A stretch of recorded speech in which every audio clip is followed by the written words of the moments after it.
নাহমাদুহু ওয়া নুসাল্লি আলা রাসূলিহিল কারীম, আম্মা বা'দ। প্রিয় মুসলিম ভাই বোনেরা, কর্ম হচ্ছে আমাদের জীবিকা নির্বাহের একটি মাধ্যম। আমরা বিভিন্ন কর্মের মাধ্যমে আমরা আমাদের জীবিকা নির্বাহ করে থাকি। তাই কোনো কর্মই ছোট না। আপনি যাই করুন, সেই কর্মটা যদি হালাল হয়ে থাকে তাহলে সেই কর্মটা অনেক।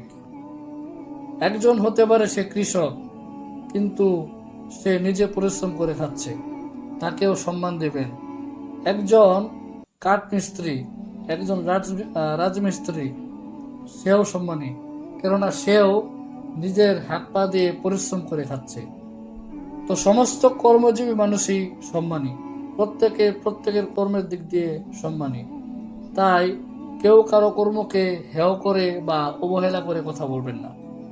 আল্লাহ তাআলা আমাদের সকলকে উক্ত কথাগুলোর উপর আমল করার তৌফিক দান করুন, আমিন।